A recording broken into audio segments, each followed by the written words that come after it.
क्या आप अपने भोजन में प्रतिदिन प्याज का इस्तेमाल करते हैं? और अगर करते हैं तो क्या आप सही तरीके से करते हैं? अधिकतर लोग प्याज का सही तरीके से इस्तेमाल नहीं करते हैं, जिससे जो प्याज से उनको फ़ायदा मिलना चाहिए वो उनको नहीं मिल पाता है। नमस्कार, मैं हूं डॉक्टर आर एम जोशी और आप देख रहे हैं पोषण शिक्षा। आज के इस वीडियो में मैं आपको प्याज के प्रयोग के संबंध में कुछ महत्वपूर्ण जानकारियां दूंगा। पहला, प्याज खाना क्यों जरूरी है। दूसरा, हमें स्वास्थ्य के लिए प्रतिदिन कितना प्याज खाना चाहिए।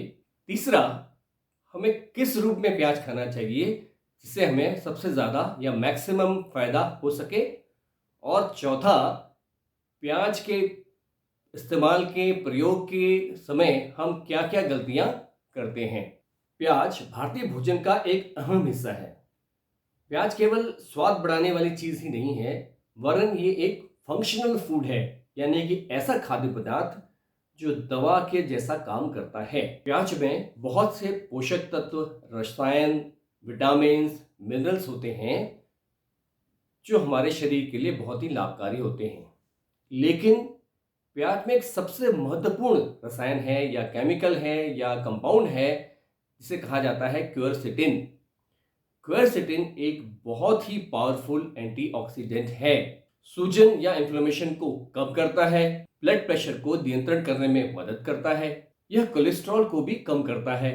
इस तरह से आज के ज़माने की जितनी बीमारियां हैं, जैसे डायबिटीज़, दिल की बीमारियां, हार्ट अटैक, ब्लड प्रेशर की बीमारी, कैंसर या फिर घुटनों का दर्द या घुटनों के जोड़ों की समस्या, इन सब का संबंध इन्फ्लेमेशन से ही है। इसका मतलब ये हुआ कि अगर हम अपने भोजन में नियमित रूप से प्याज का इस्तेमाल करें तो इन बीमारियों के असर को काफ़ी हद तक कम किया जा सकता है। अब सवाल ये उठता है कि हमें कितना प्याज खाना चाहिए जिससे हमें पर्याप्त मात्रा में क्वेरसेटिन की मात्रा प्राप्त हो जाए।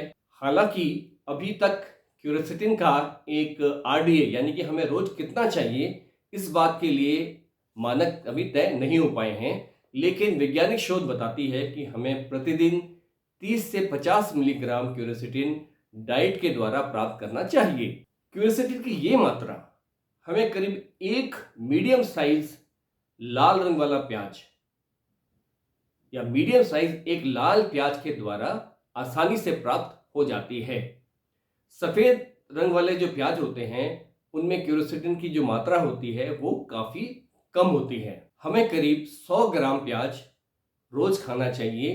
जो एक मीडियम साइज जो प्याज है वो करीब करीब 100 ग्राम का होता है, या फिर हमें 2 छोटे वाले प्याज उनका इस्तेमाल करना चाहिए। अब सबसे जरूरी बात कि प्याज खाने का या प्याज के इस्तेमाल करने का सबसे अच्छा कारगर तरीका कौन सा है जिससे हमें अधिक से अधिक मात्रा में क्वेरसेटिन प्राप्त हो। कच्चा प्याज खाने से हमें पूरी मात्रा में क्वेरसेटिन मिलता है और इससे जो अन्य पोषक तत्व हैं वो भी सुरक्षित रहते हैं और इंटैक्ट हमें मिल जाते हैं। दूसरा तरीका जो है वो हल्का पका हुआ प्याज लेना है, वो भी ठीक है क्योंकि उससे हमें करीब 70 से 90% पोषक तत्व हमें मिल जाते हैं। तीसरा तरीका जो आम भारत में होता है वो है प्याज को डीप फ्राई करना। अब डीप फ्राई जब प्याज किया जाता है, खास तौर पर जब उसे इतना तला जाता है कि वो हल्का भूरा हो जाता है, तो उस वक्त प्याज के सारे पोषक तत्व और क्वेरसेटिन लगभग नष्ट हो जाते हैं। और हम भारतीय जो हैं प्याज को ज्यादातर इसी रूप में इस्तेमाल करते हैं क्योंकि हम प्याज का प्रयोग जो है वो एंटीऑक्सीडेंट के लिए नहीं, सिर्फ स्वाद बढ़ाने के लिए करते हैं। इसलिए प्याज को डीप फ्राई करना जो है वो उसके पोषक तत्वों को पूरी तरह से नष्ट कर देना है। इसलिए प्याज का फायदा प्राप्त करने के लिए हमें प्रतिदिन एक मीडियम साइज प्याज अपने भोजन में सलाद के रूप में इस्तेमाल करना चाहिए।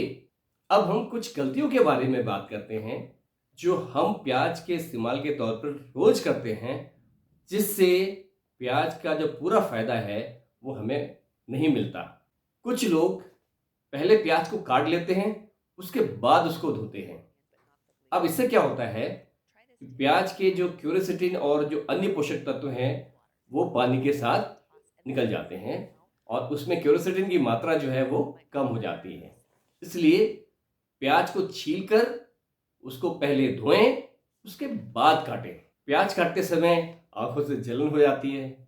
इससे बचने के लिए बहुत से लोग क्या करते हैं, प्याज को पहले 2 भागों में बांट देते हैं और उसको थोड़ी देर के लिए पानी में छोड़ देते हैं। इसके बाद जब वो प्याज काटते हैं तो उनको प्याज में जलन कम होती है।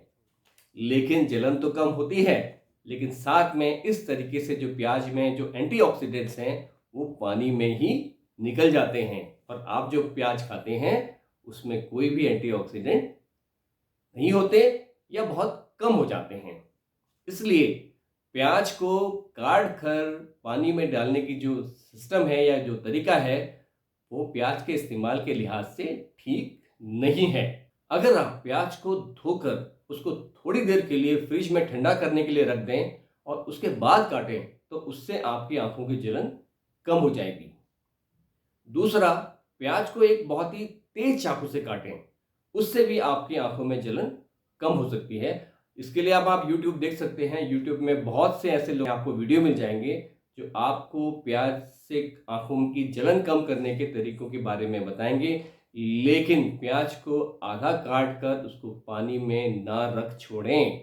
प्याज को कम से कम छीलें क्योंकि प्याज की जो बाहरी परतें हैं उनमें ही क्यूरसेटिन सबसे ज़्यादा होता है।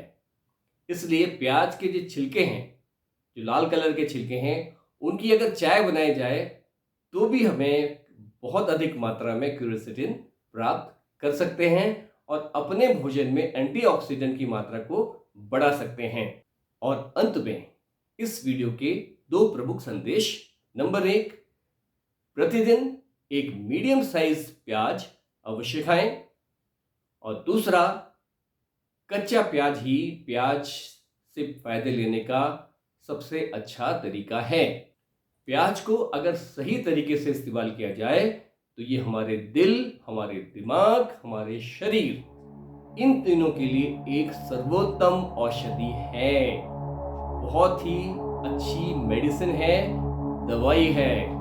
अगर आपको ये जानकारी अच्छी लगे तो आप इसे अपने मित्रों के साथ अवश्य शेयर करें, जिससे अधिक से अधिक लोगों को ये जानकारी पहुंचाई जा सके।